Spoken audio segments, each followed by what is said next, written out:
Bonjour à toutes et à tous, ici Larude Poderne, et j'aimerais savoir dans quel putain de timeline je suis. Je suis dans une bonne ligne temporelle ou une mauvaise ligne temporelle? Est-ce que je suis dans une dimension parallèle acceptable ou est-ce que je vais mourir? Parce que j'ai l'impression d'être tombé dans une réalité alternative où en effet, on a dit que c'était une idée viable de film pour Hollywood de faire Détective Pikachu. Voilà, Détective Pikachu le film, ça va nous rapporter du fric.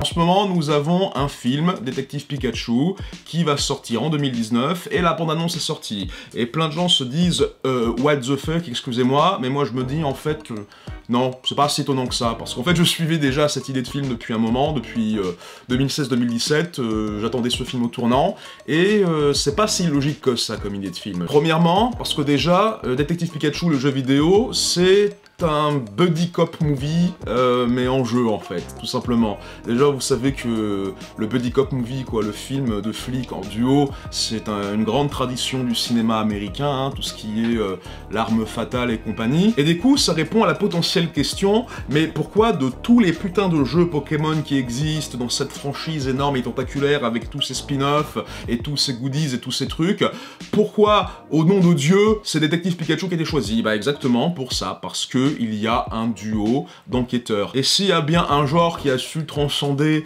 les frontières et les barrières du monde entier, c'est les séries, les films policières, quoi. Donc c'était facile, tu vois.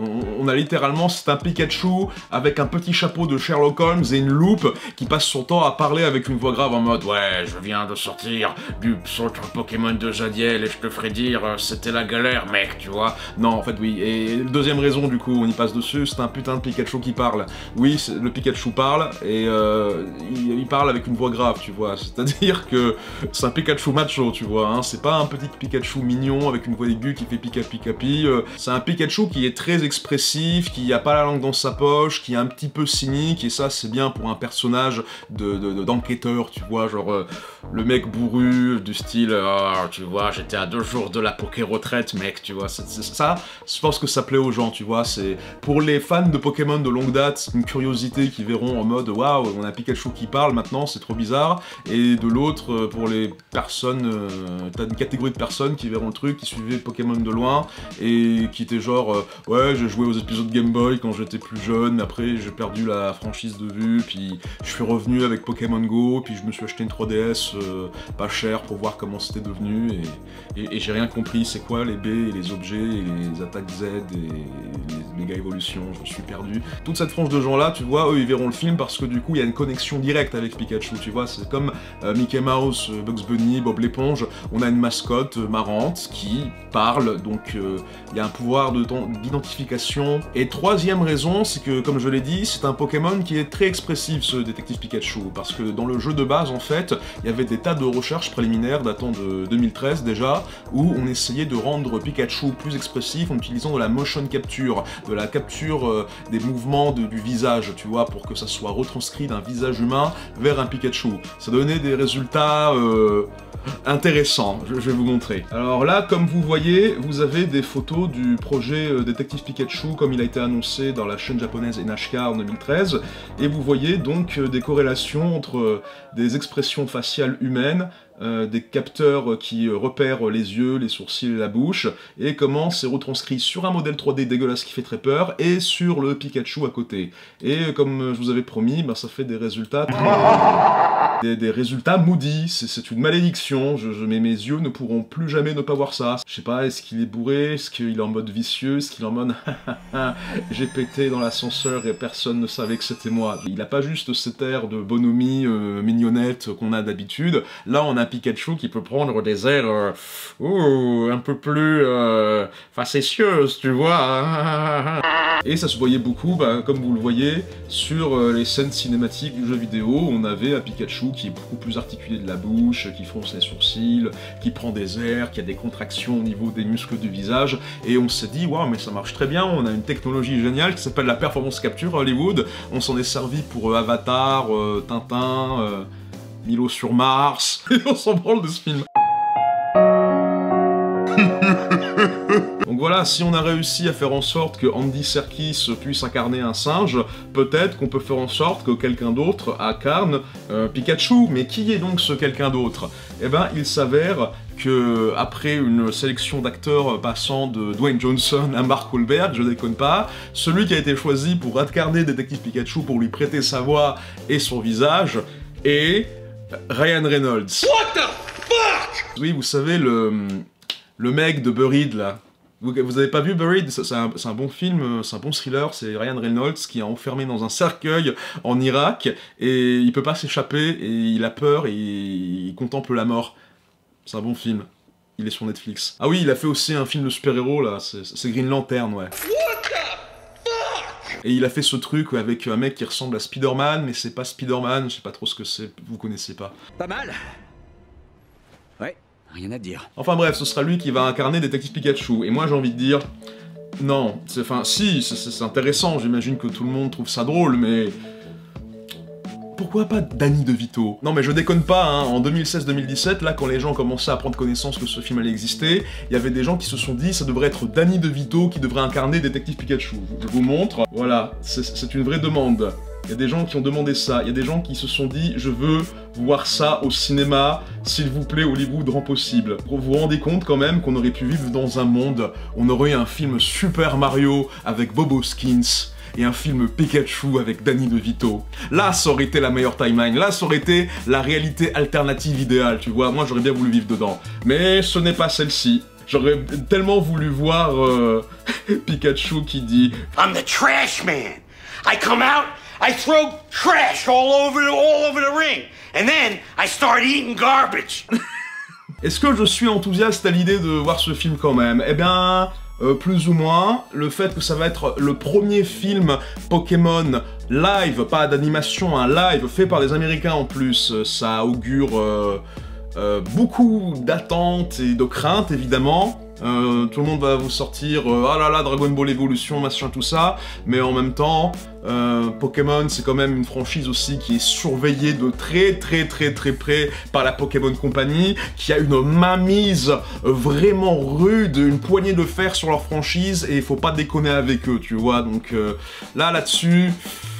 Je pense qu'ils vont essayer de faire des efforts pour avoir une meilleure représentation de l'univers de Pokémon et des Pokémon eux-mêmes. En tout cas, ce sont mes attentes, hein, connaissant à quel point ils sont litigieux et exigeants chez Pokémon Company. Hein. Mais de l'autre côté, il y a quelques paramètres qui me font pas énormément plaisir. Par exemple, d'après les infos que j'ai recueillies, déjà, je vais vous dire, à la base, j'étais intéressé par ce film parce que parmi les gens qui allaient écrire, c'était Alex Hirsch, tu vois. Il y avait Alex Hirsch, c'était ni plus ni moins que le showrunner, le responsable, producteur, scénariste et acteur dans Gravity Falls. Et là, tu te dis, waouh, mais alors on a un mec qui a fait une excellente série qui mélange geekery, mystère et paranormal, qui va faire un film Détective Pikachu qui potentiellement mélange geekery, Pokémon, mystère de type enquête et paranormal avec de la magie et des attaques spéciales, mais c'est un combo de ouf, ça va forcément être bien. Et c'est là que tu découvres en fait que Alex Hirsch, il a pas finalement écrit le film en fait, il était au début là, à la pré-production, puis finalement il s'est cassé du projet. Donc son nom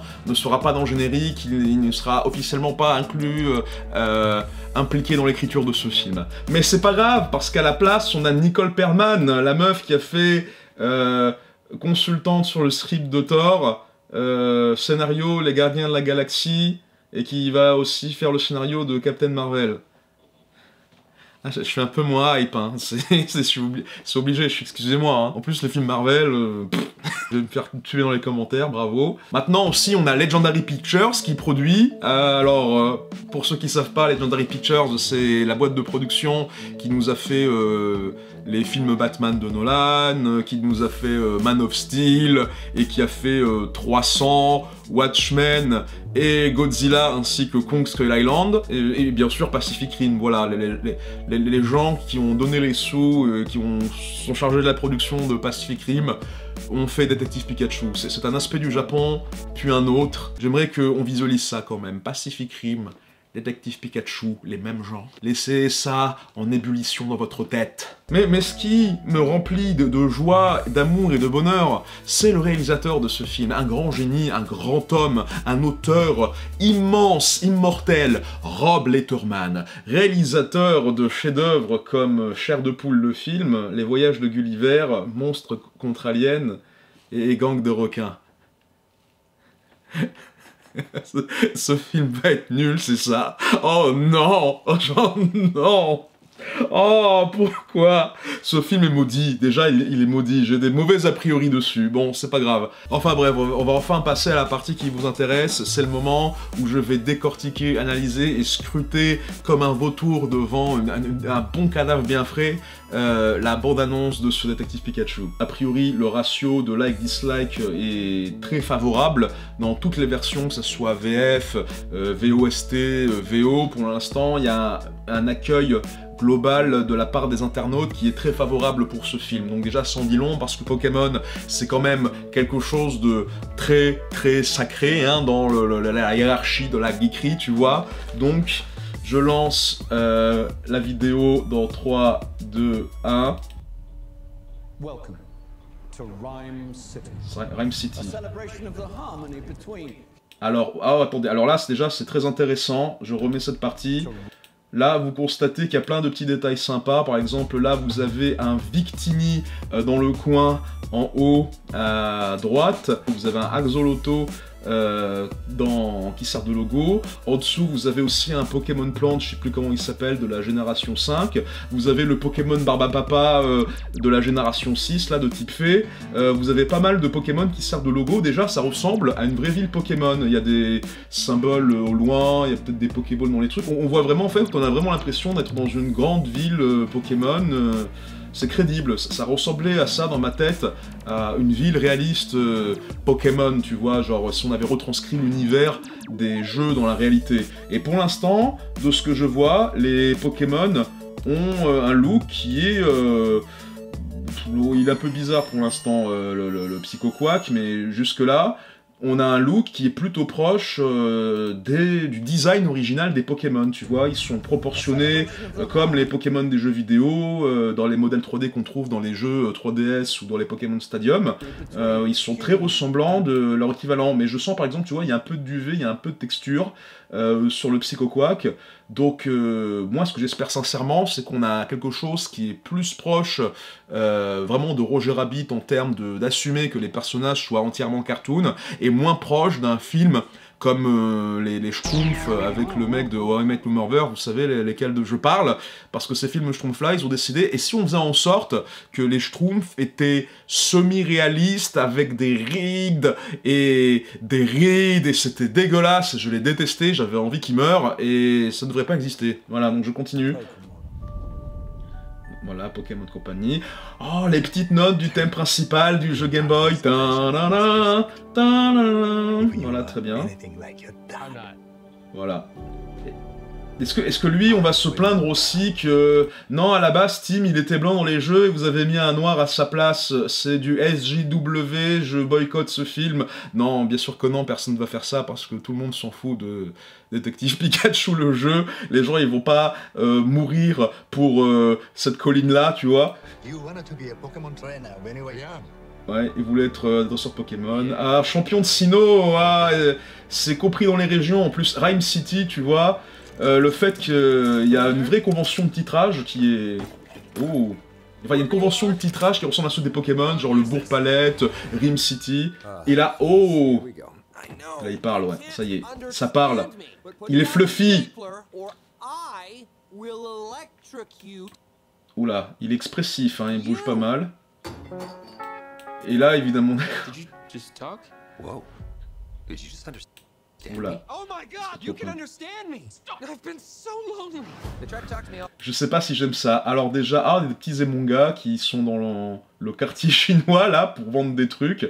Déjà, c'est vraiment... Déjà, tu sens que tu vas voir un quartier chinois, tu vois, tu sens que ça va être vraiment un film d'enquête, ça va être film noir, on va s'infiltrer façon Blade Runner dans les quartiers un peu exotiques pour découvrir où se cache le suspect. C'est marrant, ça. Donc ouais... Pika Pika Pika, he's adorable. You're adorable. They can't understand me, kid. Can no one else hear him? D'accord. Pour l'instant, les interactions entre le détective Pikachu et le gamin sont assez marrants, c'est classique, hein, c'est le coup de l'ami imaginaire où lui, il comprend quand il parle, mais personne ne comprend, donc il aura l'impression que... Tout le monde va avoir l'impression que c'est le gamin qui est fou. En fait, non, j'aime pas ça, c'est un cliché qui me saoule, en fait. J'espère qu'ils vont pas trop jouer là-dessus, que ça va pas être en mode « Vous devez me croire, je dis la vérité, ce Pikachu parle !» Je ne te crois pas. Du coup, moi, en tant qu'employeur, je vais te virer, et ensuite ta copine te quitte parce que elle n'arrive pas à se décider de ta santé mentale, et les gens vont te renier, et pendant une grande partie du 3e acte, tu vas avoir l'air maussade et complètement déprimé, et j'espère que ce sera pas ça, parce que ça va être saoulant, généralement, ce coup du protagoniste incompris, parce qu'on a l'impression qu'il est fou, alors qu'il détient la vérité, ça me pète les couilles des fois, en fait. Alors... What about a world-class detective? Donc c'est détective, il est très expressif, très marrant, mais on a des trucs un peu sombres. On a des recherches en fait, missing, donc là ils sont perdus, mais on a un Salamèche perdu, on a un Pandespiègle perdu aussi, c'est très bien qu'il pense à tous les Pokémon, tu vois, qui se concentrent pas que sur la génération 1, jusque là c'est vachement cool.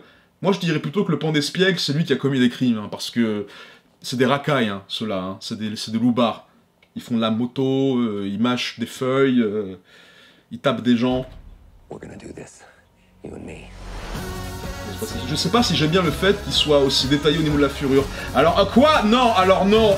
Non, revenons en arrière, s'il vous plaît. Alors, les bulles bizarres, avec leur côté spongieux et cailleux, genre leur peau d'amphibien un peu luisant, ça passe. Ils ont des détails de l'humidité au niveau des yeux, je sais pas si j'aime bien, mais voilà. Jusque-là, tu vois, ce plan-là, ça me rappelait un petit peu les pubs qu'on voyait pour les débuts de Pokémon Go, même si on a un travail de texture qui essaye de les rendre un peu plus... encore une fois réaliste, mais pour l'instant ça va, c'est encore à un stade où c'est plutôt stylisé. C'est juste, tu vois, qu'est-ce que c'est que cette merde? Qu'est-ce que c'est que cette couille de cochon que j'ai devant moi? Tu vois, que le principe de Rondoudou, c'est qu'il est élastique, il est mou, il est comme un ballon, tu vois, il est comme un truc en caoutchouc gonflé, et là ils l'ont rendu tout fluffy, il a des poils qui sortent des oreilles, mais c'est affreux, je le déteste, il est maudit. Il est maudit, je ne veux pas de ça, tu ne fais pas une peluche de ça dans cette forme-là, sinon je supprime ta vie, d'accord? Mais le fait est qu'on a un Rondoudou à côté d'un mec endormi dans un bar, et manifestement c'est un bar à expresso, donc le mec il s'est pas saoulé pour s'endormir, ça à tous les coups le Rondoudou il l'a endormi, et comme dans l'animé il est pas content, il va lui dessiner de la merde sur sa tête. Et ils mettent bien sûr une musique licenciée comme ça, je n'ai aucun espoir de monétiser cette vidéo. Le gros ninja, je ne sais pas. Alors pour l'instant, c'est encore à peu près stylisé, mais les écailles, le côté luisant, la colorimétrie un peu sombre, un peu terne, ça fait un peu Tortue Ninja, hein, je suis désolé. Hein, je sais pas trop si j'aime bien. Jusque-là, je suis plutôt partagé hein, au niveau de la gueule qu'ils ont, mais le fait qu'ils ont mis des gros ninjas, pourquoi j'appelle ça des gros ninjas, ça sonne anglais, le fait qu'ils aient mis des amphinobies, excusez-moi, j'imagine des jeunes scènes d'action avec une brigade d'amphinobies qui utilisent des lames d'eau pour tout péter. Donc déjà c'est pas mal. Le fait en tout cas pour l'instant... Attends, il y a Monsieur Mime. Un interrogatoire de Monsieur Mime. Non, oula, attendez. On va mettre ça au ralenti parce que... On va faire un... Regardez, là, ça va être la dernière chose que vous allez voir avant de mourir. D'accord? 3, 2, 1. C'était affreux. Je déteste ça. Je ne veux plus que jamais que ça arrive. Encore une fois, il est stylisé, mais on lui a mis un peu des rides et... Du lion, il a un côté chair, tu vois, qui fait que déjà que Monsieur Mime, il était horrible en 2D, en 3D comme ça... Je vais mourir, d'accord? Si je me réveille et qu'il y a ça à côté de mon lit, je fais un arrêt cardiaque, je n'existe plus, vous n'aurez plus de vidéo et ce sera de sa faute. D'accord, donc c'est très rigolo, il va y avoir en tout cas beaucoup d'interactions entre Pokémon où leur caractère sera respecté, leur personnalité en tant que Pokémon sera utilisée apparemment pour faire des trucs marrants dans l'enquête, et il a vraiment fait un vrai mur parce que c'est un Pokémon psy qui est capable de faire ça, quoi. Des murs lumière. Et est-ce que, du coup, on se rend compte quand même que dans ce film, il va y avoir une brigade d'amphinobies, de putain de crapauds ninja qui va venir pour tuer les héros. Ça, je suis d'accord. Il y a du beau potentiel. S'il peut faire une bonne scène d'action avec ça, je veux bien. Je n'aime pas Dracofeu. Dracofeu est dégueulasse aussi. Il ressemble à une orange fripée qui a été laissée à côté d'une fenêtre trop longtemps et sur lequel on a incrusté un dentier de vampire. En plus, je ne désire pas en mon sein, en mon corps, tu vois, au fond de moi, voir les gencives de Dracofeu, ça ne me plaît pas. Je ne veux pas voir Dracofeu baver, je ne veux pas voir ses gencives, je ne veux pas voir ses lèvres noircies et fripées horribles. Pourquoi vous faites ça? Dracofeu, il est cool, ok? Il est pas dégueulasse. Voilà, je sais pas, pour l'instant, je suis partagé. Les amphibiens, les bulles bizarres, les amphinobies, Pikachu, il est fluffy, lui, ça va, tu vois, il y a des Pokémon, ils ont des gueules acceptables. Mais il y a des Pokémon, je suis pas d'accord, ils ressemblent un petit peu, tu vois, à ces espèces de fanart sur DeviantArt, là, tu vois lesquels, là où ils sont en mode, et si machin était réaliste, regardez, je vais vous mettre ça, vous voyez tous ces trucs-là, là, toutes ces horreurs qui font très très peur et qui arrêtent pas d'être partagées sur high-tech ou je sais pas quel autre site, là, bah, je n'aime pas ça, I don't like this, ok?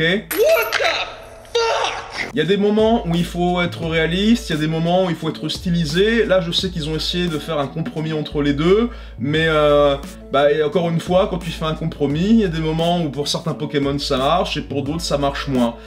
Salut, Hermite du futur, filmé avec son téléphone portable, j'ai découvert en fait que R.J. Palmer, le même artiste qui a dessiné les Pokémon ultra réalistes sur DeviantArt, a justement eu un post pour le film Détective Pikachu. C'est un artiste qui a travaillé sur ce film. Alors du coup, grosse ironie dans ma gueule, bien fait pour moi, mais voilà, de l'autre côté, c'est un bon artiste. Même si son style graphique, c'est pas ce que je préfère en termes de vision Pokémon, c'est quelqu'un de talentueux et qui manifestement aime beaucoup la franchise, donc je suis content qu'il y a quelqu'un de passionné vraiment qui soit dans ce film, c'est rassurant. Mais au moins on peut dire que le Pikachu est très expressif, ce qui est assez fidèle à ce qui était recherché dans Détective Pikachu. Pour l'instant il a l'air d'avoir des interactions, des dialogues rigolos, il y a une bonne idée. J'avais peur que ça soit un truc qui est pseudo-dark, façon Pokémon Apocalypse ou le genre de fan-film qu'on peut trouver sur internet, vous savez lesquels. Mais jusque là pour l'instant ça a l'air d'avoir une pas trop mauvaise gueule, mais je sais pas trop. En tout cas il y a un côté film noir, il y a un côté enquête, manifestement aussi, il y a des scènes d'action où on utilise vraiment le potentiel de certains Pokémon. Moi je dis par exemple qu'à un moment, il va y avoir effectivement des scènes où t'as peut-être des Pokémon légendaires ou des Pokémon balèzes impliqués, parce que t'as quand même un moment où t'as une montagne de la Terre qui a été retournée. C'est quand même... ça sent quand même le gros complot avec des Pokémon balèzes. Il y a des trucs qui explosent. Il y a des montagnes, regardez ça, il y a une montagne qui est retournée là. Qu'est-ce qui se passe? À votre avis, est-ce qu'il y a un Pokémon légendaire là-dessous qui est en train de faire quelque chose là? Moi je pense que oui. Mais en tout cas, j'aime bien l'atmosphère de la ville, j'aime bien les jeux de couleurs, j'aime bien la luminosité, les néons bleus, orange qui ressortent. C'est assez léché au niveau de la photographie. Et il me semble en fait que le responsable photographie de ce film, c'est le même que Logan, je déconne pas. Le film avait un très beau rendu, il était très beau en termes de pure imagerie, et il me semble que ce même monsieur travaille sur Détective Pikachu. Donc déjà, on sait que en termes de pur cadre, de décorum et ce genre de choses, on aura quelque chose de agréable à l'œil et de recherché, c'est déjà ça. C'est juste, est-ce que Rob Letterman, ça va être le Rob Letterman acceptable, voire même compétent de Chair de Poule, ou est-ce que ça va être celui de Gang de Requins? Parce que ça me fait peur, tu vois. C'est ça ça me fait vraiment peur. C'est vraiment hit or miss.